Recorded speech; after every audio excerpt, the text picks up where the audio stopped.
lo suficiente. Cuando está suficientemente desgastado, el frente se hunde y tú avanzas mucho, ¿no?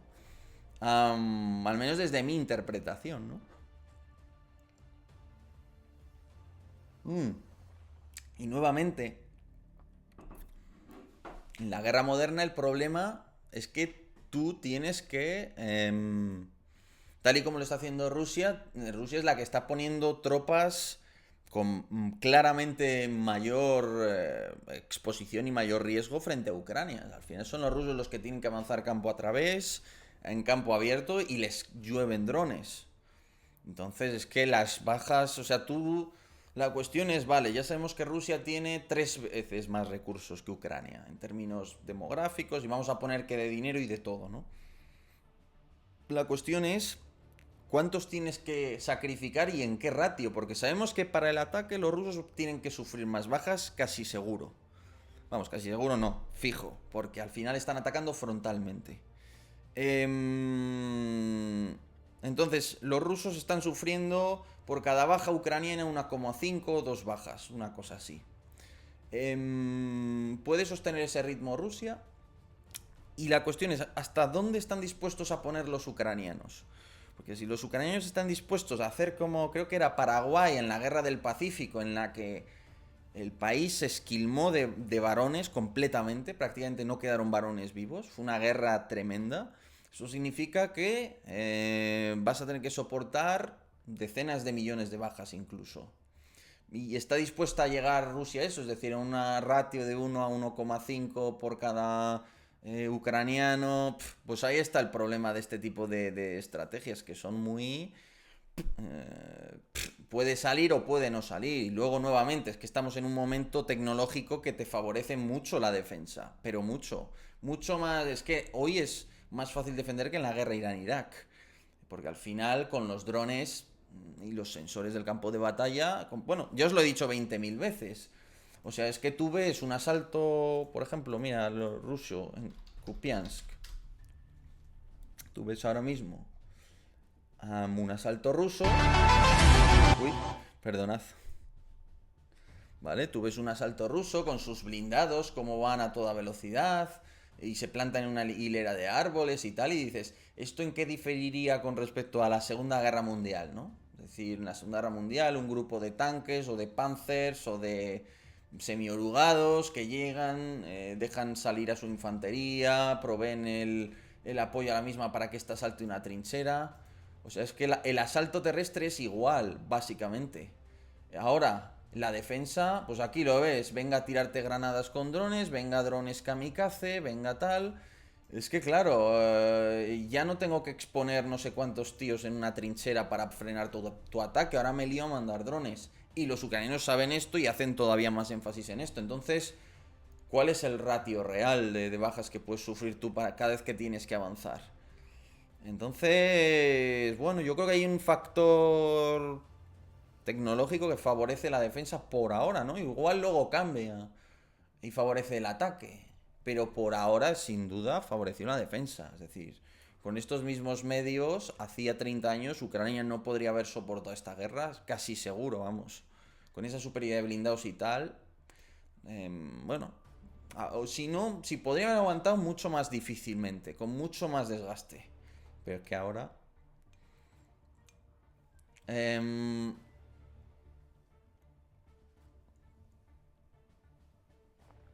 En el 2027 Rusia no tiene ni balines para esta guerra. Si Ucrania con sus drones los está destruyendo casi su arsenal, ¿no crees, Yago? No, tampoco es eso. Los rusos tienen mucho material también y tienen mucha capacidad y tienen una industria pues al final muy potente y sobre todo tienen ventaja en misiles de largo alcance. Y también tienen muchísimos drones. Lo que pasa que es que a los rusos les toca atacar más que a los ucranianos. Y claro, al final ¿cuánto es el tiempo de supervivencia de un soldado ruso en el frente? 3 semanas de media. Eso es imposible de calcular. Eso no tenemos ni idea de cómo es. ¿Eh? Dependerá de qué parte del frente y de lo que le toque hacer, ¿no? Recuerda que los colapsos ocurren de golpe, no es una cosa lineal. Claro, efectivamente, de ahí la dificultad de calcular en qué punto se van a producir, porque es que además a menudo no dependen de una cuestión material, sino de una cuestión moral y de voluntad de combatir. Y eso es todavía más difícil de calcular. Es decir, no requiere, no depende ni siquiera de la cantidad de material que tengas. Hombre, si tienes demasiado poco, está claro que no vas a aguantar. Pero dependen aún más de... Es que tenemos guerras en las que no ha quedado un hombre vivo casi. O sea, ha habido países que han llegado a esquilmar a toda su población masculina. Pero para llegar a casi al cero. Tenemos guerras en las que se queda a medio camino, tenemos guerras de todo tipo. Entonces la cuestión es, ¿cuál es la voluntad de las partes? Entonces Ucrania está dispuesta a llegar al cero, a sacrificar a 10 millones de varones, por ejemplo.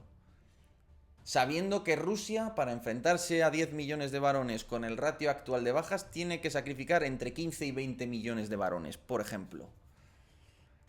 Esto ya de por sí es absurdo. ¿Por qué? Porque estamos en una guerra en la que muy probablemente no se están sufriendo más de 200 o 300.000 bajas de todo tipo al año.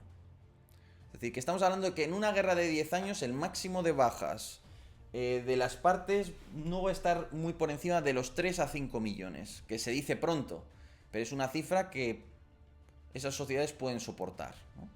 Si Ucrania tendría 5, Rusia 7, por ejemplo, de bajas, de los que un tercio son muertos, 2 tercios heridos. Perdonad que hablemos con esta frialdad de estos datos, ¿no? Pero ahí te voy. O sea, sobre el papel, sin duda, Ucrania tiene gente. La cuestión es, ¿llegaría a un punto de quiebre si esto dura 10 años y tal? Pues, hombre, a los 10 años igual ya es mucho, ¿no? Pero es que... Es que es muy difícil evaluar eso, ¿no? Y también es muy difícil evaluar si puede haber un colapso ruso, ¿no? Porque es muy fácil hablar de la parte de Ucrania, por supuesto, el asunto demográfico, todos somos conscientes, pero a medida que los costes de la guerra crezcan para Rusia y le llegue al ciudadano de a pie ruso, ¿qué va a pasar? ¿No? Y os recuerdo que tuvimos en plena contraofensiva en 2023 una rebelión de Wagner que se fueron hacia la capital, hacia Moscú, que parece una tontería, pero eso también te habla de hasta qué punto puedes exigir determinados sacrificios. Entonces, y luego qué pasa en Chechenia si tienes una revuelta seria en Chechenia, o sea que el régimen de Putin, planteando un escenario de este tipo, tampoco es que esté exento de ningún tipo de peligro. Y en un escenario a 10 años, ya ahí el tema económico a Rusia le va a tocar, obviamente, bueno, a quien no, ¿no? Los cimientos de la economía, pero bien, ¿no? Entonces, bueno, al final la conclusión es que ya hay un nivel en el que tienes que decir, ni idea de lo que puede pasar. Te puedo decir cómo puede ser A, B, C o D, pero ya ahí es que es imposible que nadie, o es muy difícil que alguien con un proceso racional te pueda decir lo que va a pasar. Luego hay gente que te dirá, no, no, yo creo que es que Ucrania va a caer, va a colapsar. Otros te dirán, no, no, Rusia, su economía se va a hundir y tal. Pues vale, pues vale. Di lo que quieras, yo. Llegado a ese punto prefiero decirte ni idea, porque es que eso no lo puede saber nadie, no lo saben ni las dos partes, ¿no? Como mucho el Estado Mayor... Veo que es día de cosplay de Zelensky. Como mucho en el Estado Mayor pueden tener estudios de la población, en qué estado está y tal, pero bueno, eso obviamente tú no lo vas a saber, ¿no? Entonces es muy difícil. Un saludo a Melissa, por supuesto, Goida para ti. No, bueno, últimamente muchas veces estoy así, quiero decir. ¿Crees que los rusos serían capaces de lanzar otra gran ofensiva, como dicen algunos ucranianos, o crees que antes los rusos deberían hacer una pausa para rearmarse? Yo me sorprendería que los rusos puedan organizar una ofensiva como la de los meses anteriores. Me sorprendería. Eso sería muy mala señal para Ucrania, ¿eh? Pero yo no creo que vayan a tener tantos medios. Por eso creo que hay incentivos para que haya una paz este año. Aunque a veces no está nada claro, ¿no? Pero sí, yo al menos lo veo así. Veo difícil que puedan hacer una ofensiva como las que han hecho el año pasado. Quizás logran en algunos frentes mantener hasta cierto punto, pero yo no lo creo por el tema de la movilización. Ahora, uno nunca sabe y puede ser que sea lo veo menos probable, pero si la movilización ucraniana está siendo un desastre y los rusos están logrando hacerlo muy bien, podría ser que estén generando más fuerzas y que les permita lanzar otra ofensiva. Pero yo no lo creo. Y ya os digo que yo creo que los avances territoriales de Rusia serían exponenciales si se estuviera dando pues un colapso de Ucrania o algo, un camino similar, y eso no está sucediendo, todo lo contrario. Los avances rusos se han reducido drásticamente en los últimos meses, como cabía permitirnos pronosticar la movilización ucraniana, ¿no? Como así ha sido, ¿no? Am, Efectivamente, ahora Ucrania no está para grandes ofensivas. Hay que cuidar los recursos, correcto. Am, vale, dicho esto, vamos a por... A ver.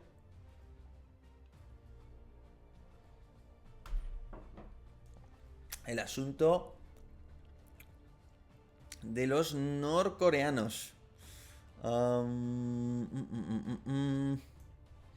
Vamos a ver. Por cierto, me voy a meter al directo. No vaya a ser que me habíais dejado encima por ahí alguna donación o lo que sí, yo no lo esté atendiendo. ¿Vale? Aunque ahora que lo pienso, creo que no tengo activado todo ese sistema. La guerra del Pacífico-Paraguay. Guerra de la Triple Alianza. Tienes razón, joder. La de la Triple Alianza. Efectivamente, disculpad. Un saludo a Carl Green, por supuesto. Tengo que leerte, igual no sé si te he respondido. Tengo que echarle un vistazo a WhatsApp.